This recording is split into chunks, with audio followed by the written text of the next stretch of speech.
Assembly budget సమావేశాలు ఈ నెల 30 వరకు జరగబోతున్నాయి. సోమవారం శాసన సభాపతి గడ్డం ప్రసాద్ కుమార్ అధ్యక్షతన ఆయన ఛాంబర్లో అసెంబ్లీ బిజినెస్ అడ్వైజరీ కమిటీ సమావేశం నిర్వహించారు. ఈ సమావేశంలో పలు కీలక నిర్ణయాలు తీసుకున్నారు. ఇవాళ రేపు గవర్నర్ ప్రసంగంపై ధన్యవాదాలు తెలిపే తీర్మానంపై చర్చ జరగనుంది. బుధవారం క్వశ్చన్ అవర్ సైతం నిర్వహించనున్నారు.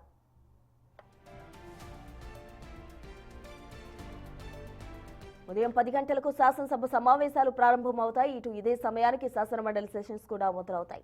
నిన్న జరిగిన బీఏసీ మీటింగ్ నిర్ణయాలు అసెంబ్లీలో టేబుల్ చేయనున్నారు. సీఎం రేవంత్ రెడ్డి 2020-21 ఆర్థిక సంవత్సరానికి గాను తెలంగాణ వాణిజ్య ప్రోత్సాహక లిమిటెడ్ 8వ వార్షిక నివేదిక సభలో మంత్రి శ్రీధర్ బాబు టేబుల్ చేయనున్నారు. 2018-17 రాష్ట్ర చర్మ పరిశ్రమల అభివృద్ధి సంస్థ లిమిటెడ్ 4వ వార్షిక నివేదికను శ్రీధర్ బాబు టేబుల్ చేస్తారు. అసెంబ్లీలో గవర్నర్ ప్రసంగానికి ధన్యవాద తీర్మానాలు తెలిపే ప్రతిపాదనలు ఎమ్మెల్యే బాలు నాయక్ ప్రతిపాదిస్తారు. ప్రభుత్వ విపాది శ్రీనివాస్ బలపరుస్తారు. ఇక మండలిలో గవర్నర్ ప్రసంగానికి ధన్యవాదాలు తెలిపే ప్రతిపాదనలు ఎమ్మెల్యే మహేష్ కుమార్ గౌడ్ ప్రతిపాదిస్తారు. దీనికి ఎమ్మెల్సీ అద్దంకి దయాకర్ బలపరుస్తారు. ఈ నెల 19న ఉగాది ఉండడంతో సెలవు 20న అసెంబ్లీలో రాష్ట్ర ప్రభుత్వం బడ్జెట్ను ప్రవేశపెట్టనుంది. 21న రంజాన్, 22న ఆదివారం, మళ్లీ 23 నుంచి 26 వరకు బడ్జెట్పై చర్చించనున్నారు.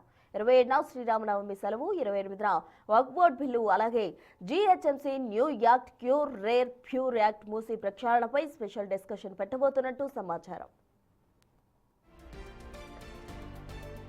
29 ఆదివారం కావడంతో సభ నిర్వహణపై స్పష్టత రాలేదు. 30న ద్రవ్య వినియామ బిల్లును ప్రవేశపెట్టి చర్చ జరుపనున్నారు. అదే రోజు బిల్లును ఆమోదించనున్నారు. తర్వాత సభను నిర్వధిక వేయబోతున్నట్టు సమాచారం. ఇక 31న సైతం అసెంబ్లీ నిర్వహించాలని ప్రతిపక్షాలు బీఎస్సీలో ప్రభుత్వాన్ని కోరాయి. దీనిపై ఇంకా క్లారిటీ రాలేదని సమాచారం.